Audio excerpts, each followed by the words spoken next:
mais. Gostaria de chamar aqui os nossos convidados para a gente iniciar. Pode vir, todos vocês, Carlos Alberto, Paulo Nascimento, a Simone. Vou apresentar melhor cada um deles. E nós vamos discutir nesse assunto. Droga. É um tabu para muitas famílias, para muitas pessoas, mas aqui nosso objetivo é falar sobre esse assunto de forma simples, esclarecida, né? Então quero apresentar aqui nossos convidados. Estou aqui com a Simone Pereira, ela que é mestre em genética, né? Membro da nossa igreja. Olá. Olá, boa noite a todos, muito feliz de poder participar. Estamos também com o psicólogo Paulo Nascimento, nosso irmão também, Cristo, aqui dessa igreja.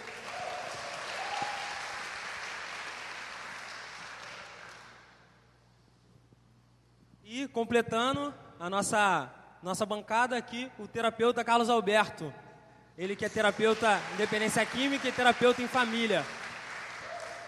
Eu gostaria de lembrar só mesmo os participantes que as perguntas elas devem ser formuladas em 5 minutos, no máximo, né? Nesse momento eu vou fazer uma pergunta para eles, né, para a gente discutir, e no segundo bloco vai ser aberto a vocês. Então eu quero orientar vocês que no momento que nós estivermos aqui debatendo as dúvidas, os pensamentos sobre os assuntos começarem a surgir, eu sugiro que vocês comecem a anotar, porque vocês vão ter a oportunidade de perguntar para eles no segundo bloco. Então vocês vão poder levantar a mão de vocês e direcionar a pergunta para eles.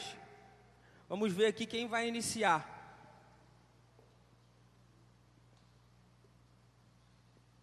Bom, para abrir aqui nosso bate-papo, nosso papo cabeça, eu vou convidar o terapeuta Carlos Alberto. Carlos Alberto, que é terapeuta em dependência química, terapeuta em famílias, hoje ele é titular, responsável terapêutico pela uma casa de recuperação, inclusive essa igreja é uma parceira dessa casa de recuperação. Carlos Alberto, com a sua experiência, né, eu gostaria que você me respondesse um assunto, né, que eu tenho um dado, na verdade, aqui muito assustador nas minhas mãos. Eu tenho um dado de que o Brasil é o segundo maior consumidor de cocaína do mundo, tem 50% da sua população consumidora ativa de álcool, é um país em potencial a legalização da maconha e também é um dos pátios mais lucrativos do comércio do tabaco. Hoje eu tenho um registro de que o tabaco, ele mata no Brasil 350 pessoas por dia. Diante desses dados assustadores, Carlos Alberto, no seu ponto de vista, as pessoas estão prontas para viverem, educarem seus filhos na sociedade, enfim, prevenirem suas famílias?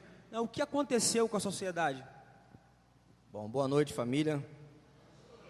Realmente esses dados são muito assustadores.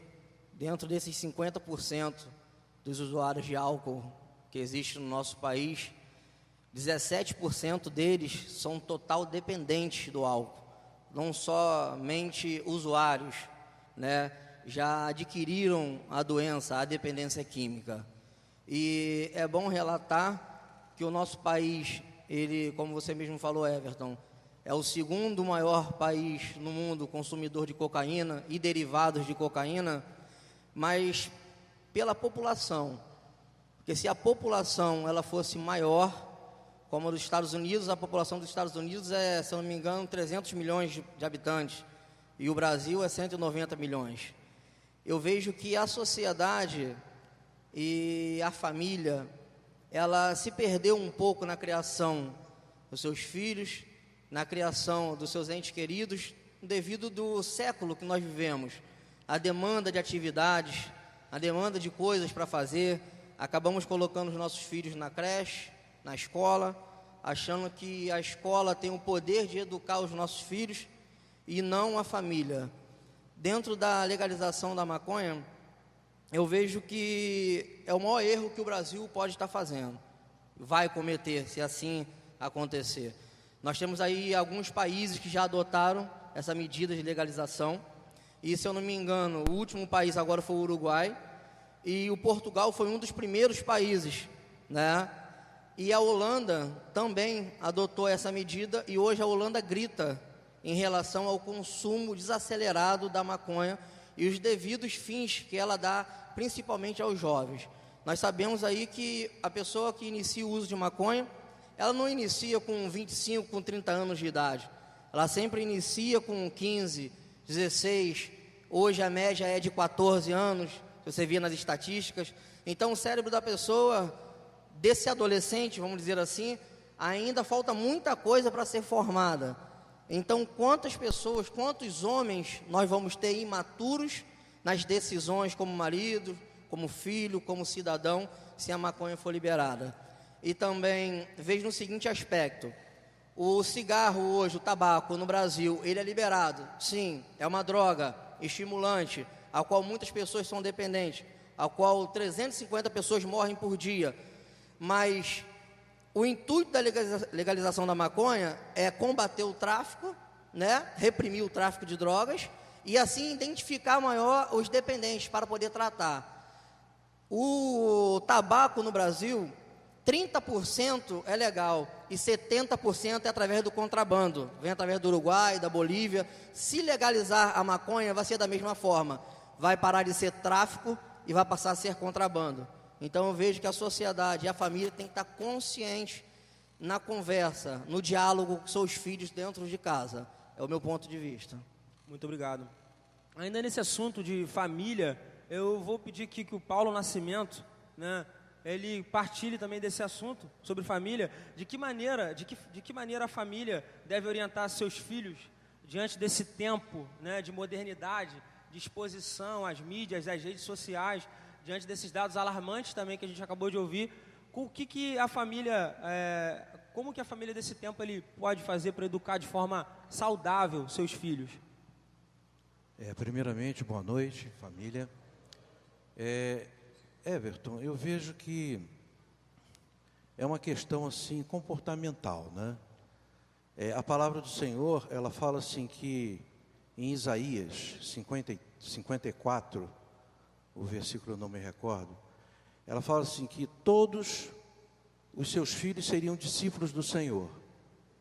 Então, a partir do momento que o pai, ele apresenta o filho ao Senhor, ele é perseguido, né? A gente sabe que um número muito grande de filhos de crente estão nos presídios, não é certa essa estatística? Estão em casas de recuperação, e a gente entende que o inimigo, ele observa aquele que foi apresentado e ele vai em cima dele, né? E você pode observar que Satanás, ele rastreou Moisés e morreram muitas crianças na tentativa de matar ele. A mesma coisa aconteceu com Jesus, né? Ele sabia que Jesus ia nascer em Belém, naquele lugar determinado, naquela época, e muitas crianças morreram, tá? E a partir do momento que um cristão, ele apresenta o seu filho ao Senhor, ele é alvo, tá? Então, aquele que apresenta, ele tem que ser um discipulador, para quando chegar na época que o inimigo ele vai oferecer a droga, um discípulo do Senhor, ele não entra nessa. Então a criança, ela cresce, né, sem um discipulado, porque discipula quem é discípulo, né? Se o pai ele não é discípulo, ele não vai poder discipular o seu filho.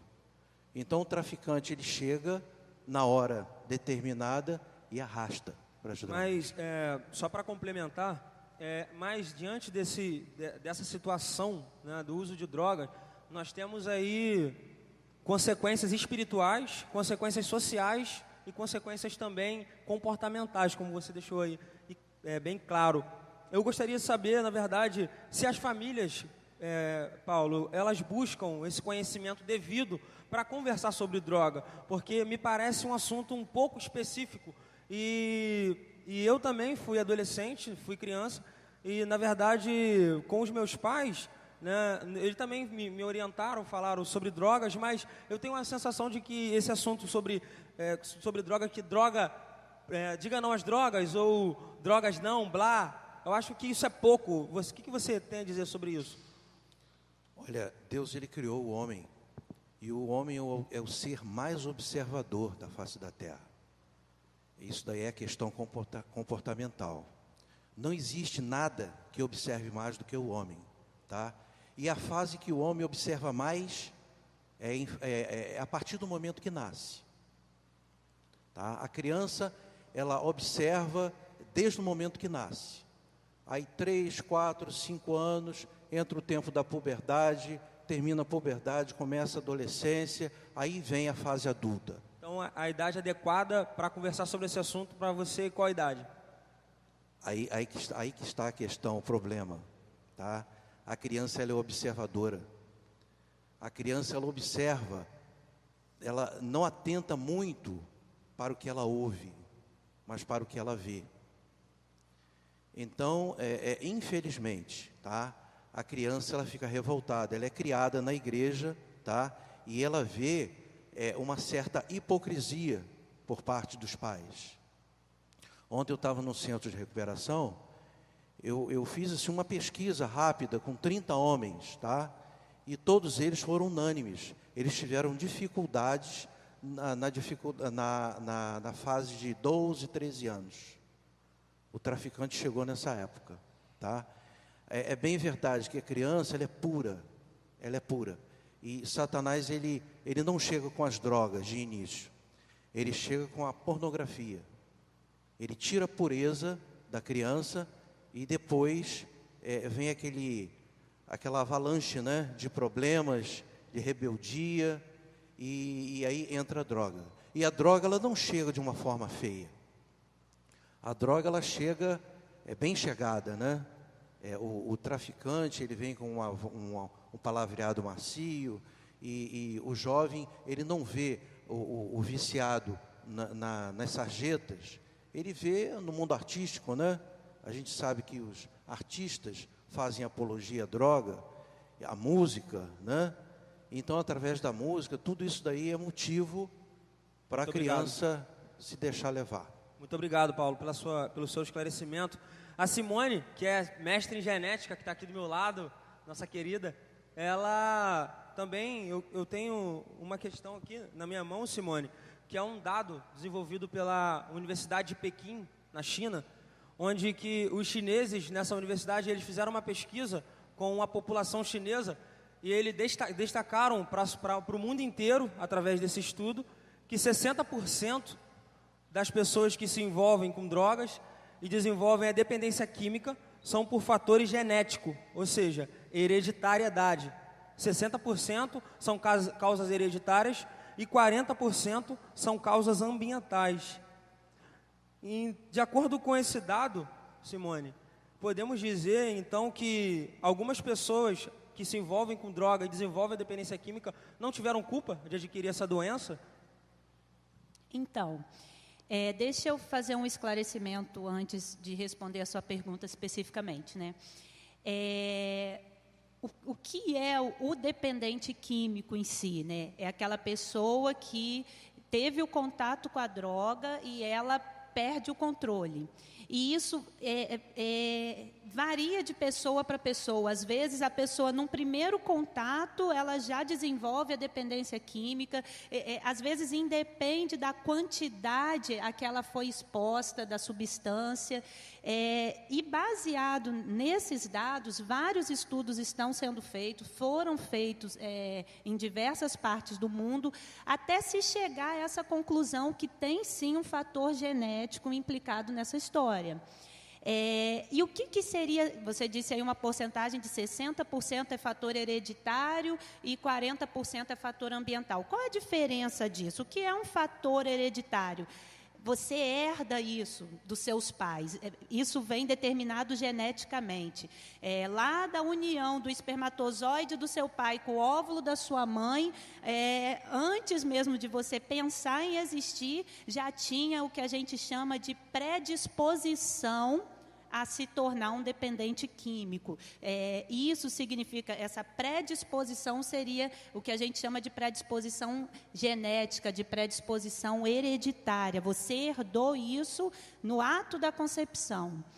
Enfim, mas por que essa porcentagem é de 60% e não 100%? Por que todas as pessoas não se tornam dependentes químicos e isso não é só genético? Porque muito pouco do que a gente é apenas genético. O corpo inteiro, ele interage muito com o ambiente. Então, quando a gente pensa no fator hereditário, ele não vai agir sozinho, ele tem a participação do ambiente também. E o que seria a participação do ambiente? A exposição à substância química, ao entorpecente. Às vezes... Simone, só não te cortando, só para ficar mais claro, te dar um exemplo aqui para você ver se é isso mesmo.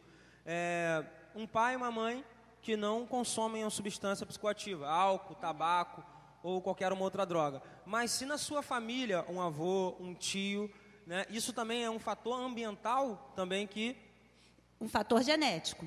Então, por exemplo, você pode ter dado o gene que veio lá do seu avô, do seu bisavô. Agora, veja, volta à questão, por que não é 100% hereditário?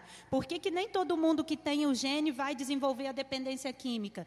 Porque precisa do fator ambiental, ou seja, eu posso ter o gene da dependência química, mas se eu não tiver o contato nunca com a substância, eu não vou desenvolver a doença dependência química. Então, esse 40% isso, seria um fator o fator ambiente que vai interagir com a genética para desenvolver a dependência química em si. Pode ser usado para reverter. Aí a gente tem que pensar o seguinte: a dependência química é uma doença. Depois a gente até vai falar sobre isso, né? E já entra nessa categoria que uma parte dessa doença tem um fator genético, um fator hereditário. Mas eu só vou desenvolver essa doença se eu tiver a exposição à substância. Então, assim, meu exemplo, meu pai foi um alcoólatra. Então, eu não tenho ainda como saber se eu herdei esse gene do alcoolismo. Mas, ao crescer naquele ambiente e ver todo o desastre que o álcool causou na minha família, dentro de mim isso já causou uma aversão horrível. Eu nunca quis experimentar o álcool. Então, mesmo que eu tenha herdado esse gene, por que eu não me tornei uma alcoólatra? Porque eu nunca me expus à substância. Agora, por outro lado, será que existe aquela pessoa que não tem o gene e vai desenvolver a doença? É aí que está. A genética ela é um campo muito amplo. A gente não sabe nada da genética. Um minuto? Então, deixa eu resumir rapidinho. Tudo que a gente sabe da genética é como se a gente soubesse, assim, uma gotinha na lata de Coca-Cola inteira. Quando, na década de 90, os cientistas idealizaram o projeto Genoma Humano, que era para decifrar todos os genes que a gente tem, criou-se uma euforia muito grande. Chegavam a pensar, nossa, agora os cientistas vão ser quase como deuses, porque decifrando o genoma humano a gente vai ter a chave da hereditariedade, vamos conhecer a genética, enfim. Quando, lá em 2001, que o projeto Genoma Humano foi concluído, e o que se descobriu nesse projeto? A sequência de todos os genes que tem em cada uma das nossas células. Nós já sabíamos antes disso que em cada célula nós temos 46 cromossomos, mas não se sabia exatamente quantos genes em cada um desses cromossomos. Então, lá em 2001, se chegou à conclusão seguinte: nós temos cerca de 30 mil genes em cada célula. Pensa! Só que nós temos trilhões de células no nosso corpo. Mas vamos pensar em uma só. Em uma só, 30 mil genes. Cada gene pode ter milhares de pares de bases nitrogenadas. E uma mudança só em uma dessas bases nitrogenadas já pode causar uma doença. Então, olha como a coisa é ampla. Por onde começar a procurar? De onde eles chegaram nessas porcentagens? Por que se cogitou que a dependência química tinha um fator hereditário? Comparando, entendeu? Comparando pessoas que bebem com as que não bebem. Hoje, há tempo já se sabia que filhos de pais dependentes químicos tinham maior chance de desenvolver a dependência química. Então, isso chamou a atenção dos cientistas. Bom, deve ter um fator hereditário. Então, vamos estudar o quanto? Então, hoje a gente já sabe que filhos de dependentes químicos, eles chegam a ter 8 vezes mais chances de se tornarem dependentes químicos. Então, isso já vem também, bom, então tem algum fator hereditário. Agora, vamos começar a procurar por onde? Se a gente tem 30 mil genes e milhões de bases nitrogenadas, que gene a gente vai procurar primeiro? Aí começaram, se as drogas estimulam determinadas áreas cerebrais, então vamos começar por alguns genes de euforia. E é por aí que eles vão chegando. Mas só chegando mesmo. Pode-se dizer o quê? Que a gente sabe é o quê? Meia gota na lata de Coca-Cola inteira, tá? Eu não sei se a gente vai falar disso mais à frente, que o meu tempo já deve estar esgotado, né? Mas, hoje, por exemplo, a gente tem aí 6 ou 7 genes, dos mais de 30 mil, né? Que possivelmente estão relacionados com a dependência química. Por que possivelmente? Porque são estudos que, para ter garantia mesmo, você tem que estudar em gêmeos idênticos. Quantos gêmeos idênticos tem aqui na nossa igreja? Vamos pensar assim, na nossa igreja inteira, tem algum gêmeo idêntico?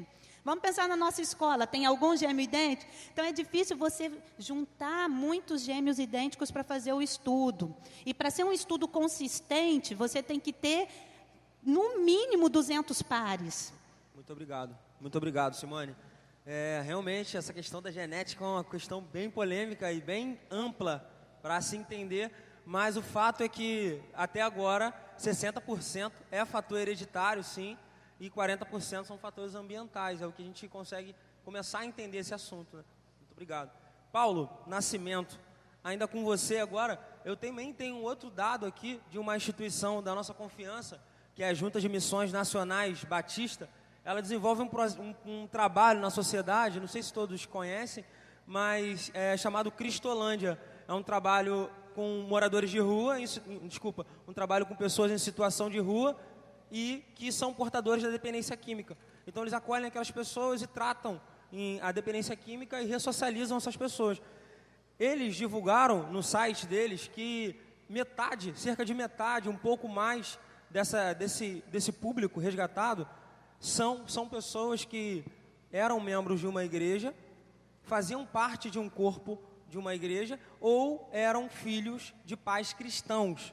Ou seja, a igreja, né, e os cristãos não estão imunes a desenvolver dependência química, né? Isso, na verdade, é até um dado ameaçador para nós, porque nós estamos aqui dentro de uma igreja onde nós temos uma grande parte cristão.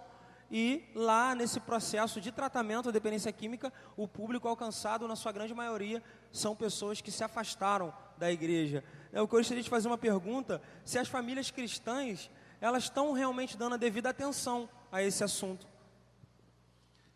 Eu creio até que eu já falei alguma coisa, né? Respondi a metade dessa pergunta. Presídios, casas de recuperação, tem muito filho de cristão. Filho de pastor, filho de presbítero, filho de cristãos de uma forma geral. E por que isso? Porque Satanás, em Apocalipse 12, fala que o inimigo desceu a voz com grande fúria, sabendo que tem pouco tempo. Então ele não perde tempo. Ele vai fazer o alvo dele no lugar certo, né?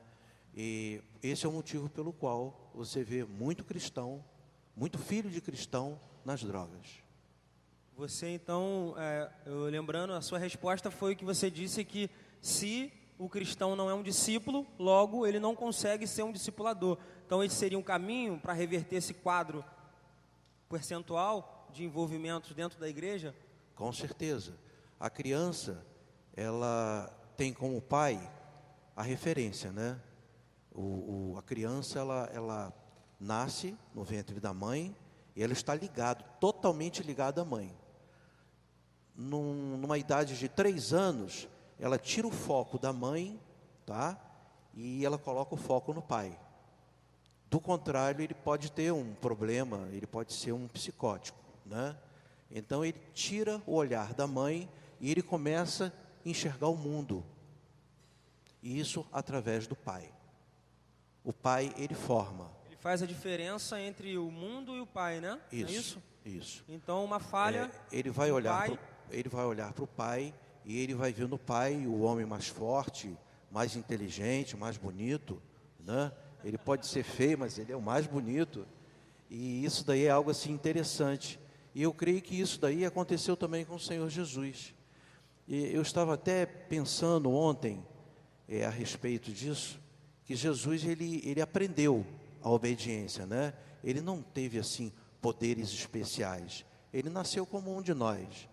E o pai dele teve o desempenho, né, da função de pai de uma forma tremenda, o José. E esse personagem a gente não vê, né, na Bíblia falando de José.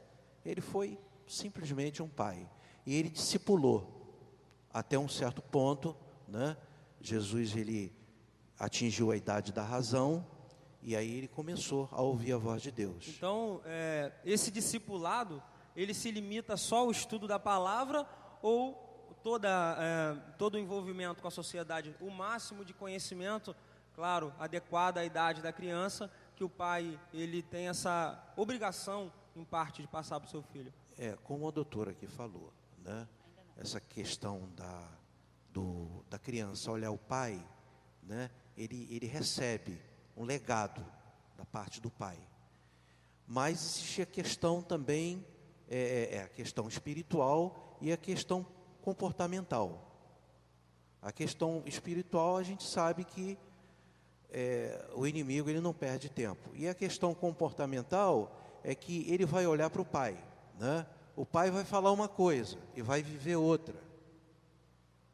Chega na época da adolescência, é a época da revolta. Isso não pode ser aplicado a todo jovem, né? A grande maioria que estão nas drogas, e eles se revoltam e muitos deles partem para as drogas e vão fundo. E muitos morrem, né? Muito obrigado, Paulo. Carlos Alberto, né? Sobre esse assunto ainda, de pais, eu gostaria que você desse uma breve consideração, com base nessa sua experiência, acolhendo os dependentes químicos que chegam lá na casa de recuperação. O que você tem a dizer a respeito dessa relação entre homem, lá atende o público masculino, entre homem e pai? Como é, mais ou menos, a vida desse dependente químico familiar, parte de pai? Bem rápido. Bom, quase idêntico com o que o Paulo falou. A maioria que chegam sempre tem algum problema relacionado à família, né? Mas nós sabemos também que muitos dependentes químicos iniciam o uso de substância, mesmo tendo uma excelente criação, mesmo tendo excelentes pais, tendo referência, mas no desenvolvimento social, na escola, em ser aceito por um grupo, na forma em se aceitar, né? Se achar feio, a gente chama isso de complexo de inferioridade, né?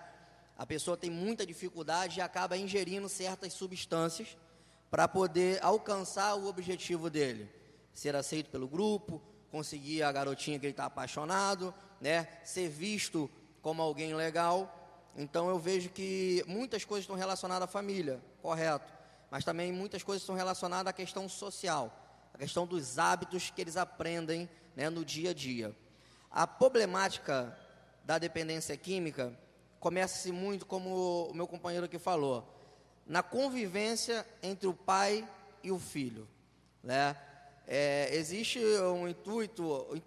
o registro automático da memória, que fala que a gente registra tudo aquilo que a gente vê.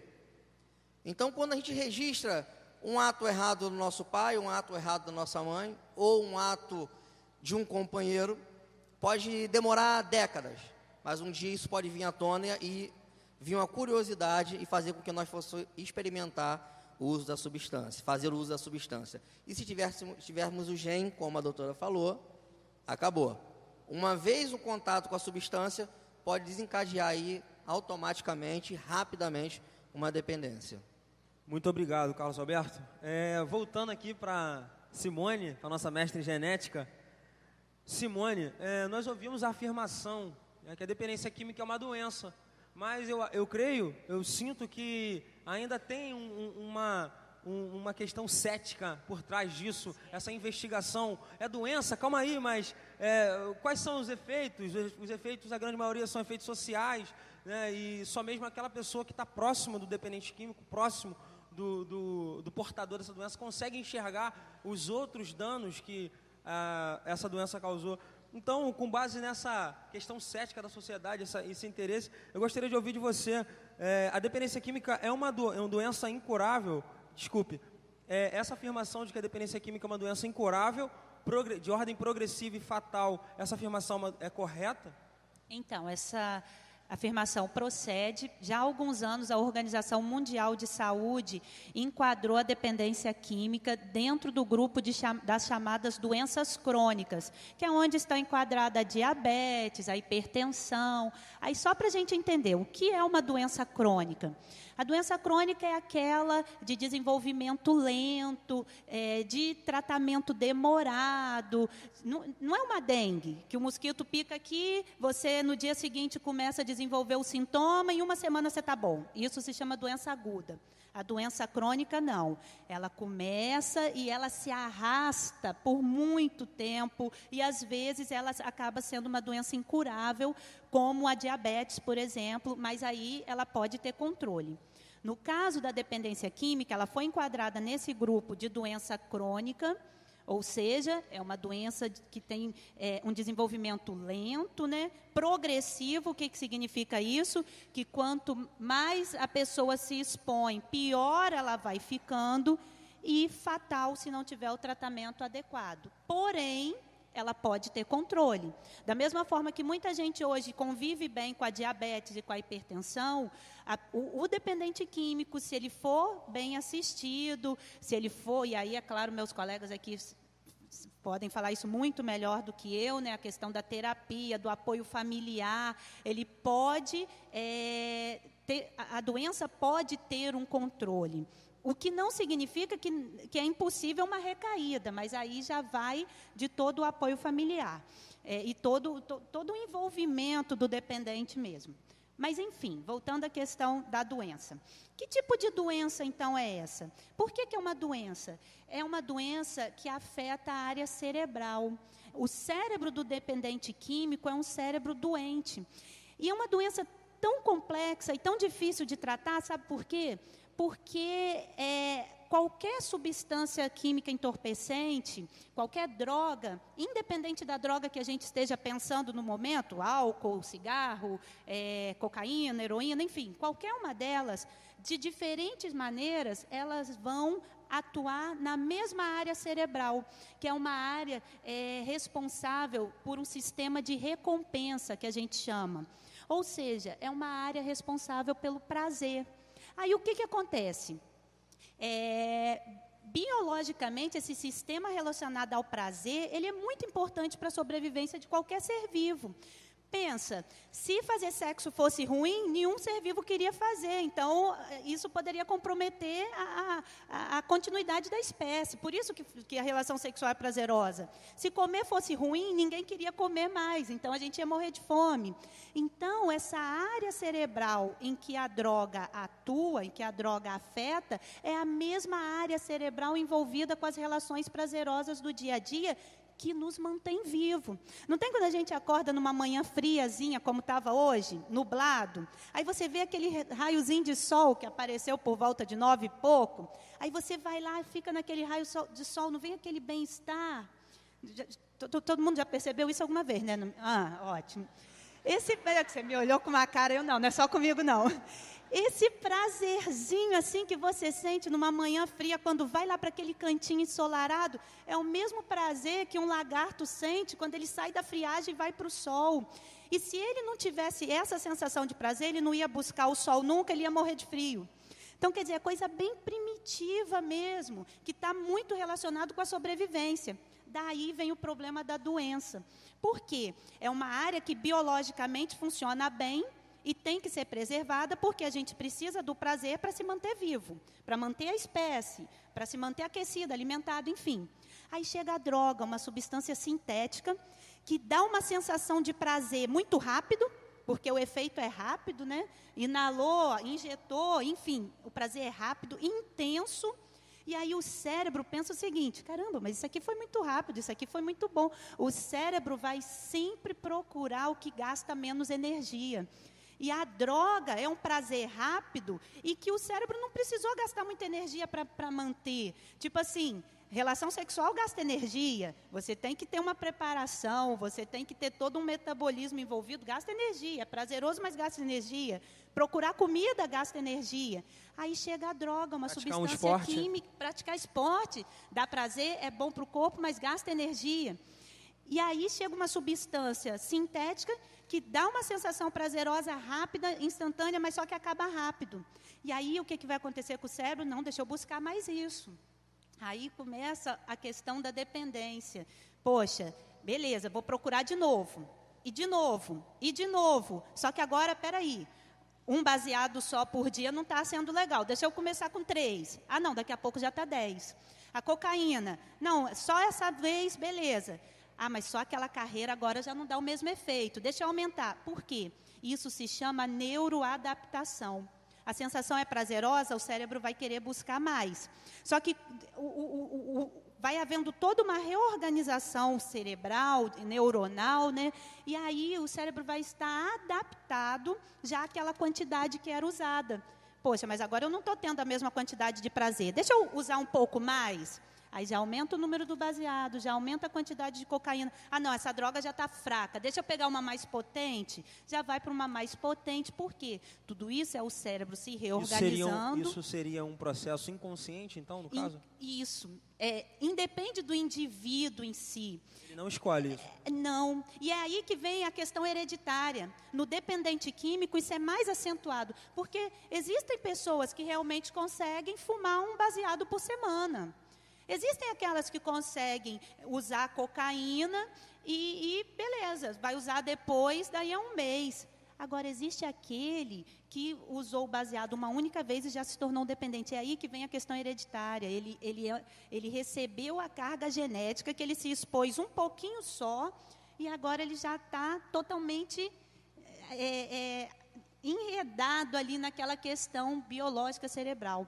E só para a gente entender essa questão hereditária... Tá. Essa questão hereditária, a gente está falando da questão parental primária, ou isso transcende até mesmo sem conhecimento da pessoa? Por exemplo, os tataravós... Sem conhecimento.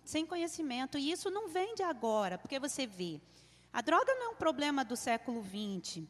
Então tem pessoas na sociedade existem relatos de dependência química desde muito antes de Jesus Cristo, com substâncias variadas nas mais diferentes culturas e problemas associados a elas. Se a gente for estudar histórias, reis que tinham problemas com bebidas alcoólicas, então a própria Bíblia, né? A própria Bíblia já adverte. A embriaguez conhecida foi a de Noé. Então, quer dizer, é uma coisa antiga, e a genética, ela é assim, os genes, eles vão passando de pais para os filhos. Estão no meu corpo hoje genes que estavam no corpo da minha bisavó, que passou para minha avó, que passou para minha mãe, hoje está comigo, eu já passei para a Isabelle, e ela vai passar para os filhos dela. A genética é assim, então, um gene que você tem hoje, você herdou muito tempo atrás. Poxa, eu queria fechar essa resposta. Pode fechar. Pode fechar, Simone, mais um minuto aí para você. Um minuto para mim. Mas esquece essa contagem aí, tá? Então, quando a gente olha para a dependência química como uma doença, a gente tem um olhar diferente do indivíduo. Por quê? Antes de encarar como uma doença, a gente olha para o indivíduo como um fraco, um pobre coitado, que não tem força de vontade. Mas, poxa, você tem essa visão quando você olha para um diabético ou para um hipertenso? Não, né? Ele não é um fraco, um pobre coitado, ele é um doente. Ele tem tratamento. Agora, tratar o dependente químico é muito mais difícil do que tratar um diabético ou um hipertenso, porque primeiro você tem que convencer ele que ele está realmente doente. E ele não entender que ele já é um dependente, já é um dos sintomas da doença. Então, é muito difícil, e os colegas podem falar isso melhor do que eu, você tratar uma pessoa que não se vê doente. Por outro lado, para a sociedade, isso até ajuda a quebrar um pouco a questão do preconceito, porque o cara não é um dependente químico só porque ele quer. Um cracudo não abandonou a família e está lá...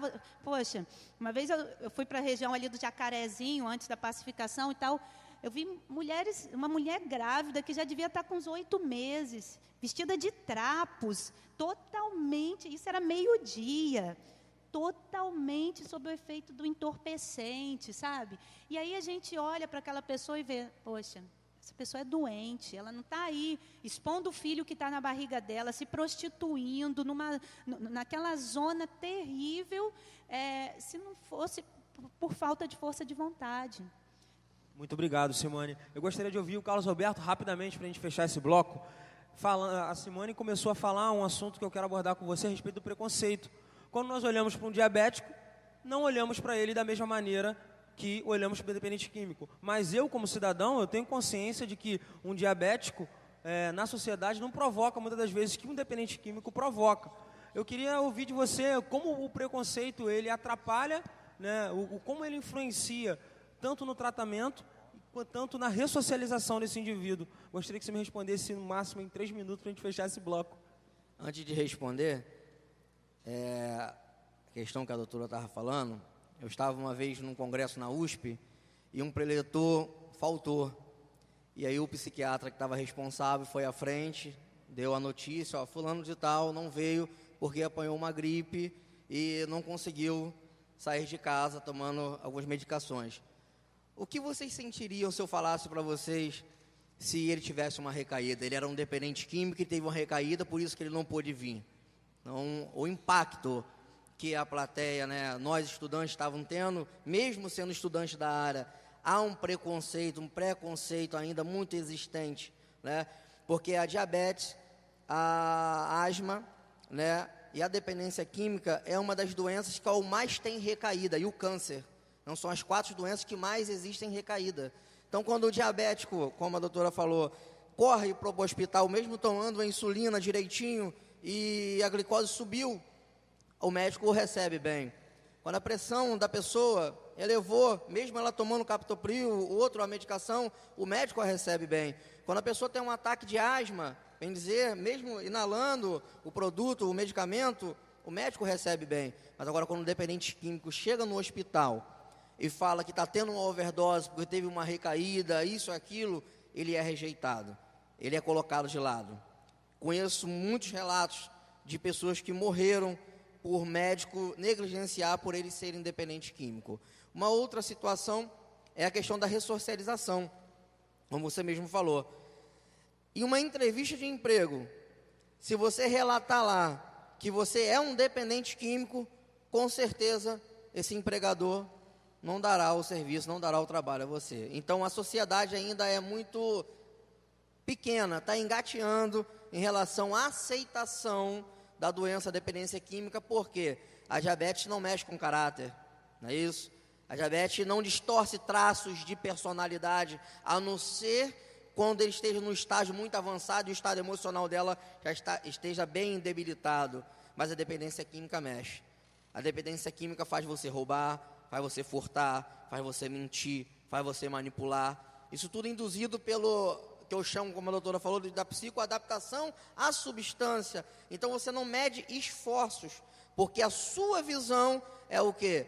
O teu cérebro está pedindo aquela substância. Então, se eu tiver que pegar esse copo de água para mim usar a substância, eu vou fazer. Isso aí entra um processo de minimização, né? Eu não consigo ter, porque o dependente químico ele tem o senso de percepção baixo. A gente chama isso de rebaixamento de consciência. Ele não consegue identificar no auge da dependência, ele não consegue identificar que eu furtar esse copo é algo horrível para a sociedade, isso é um crime. Ele não entende isso.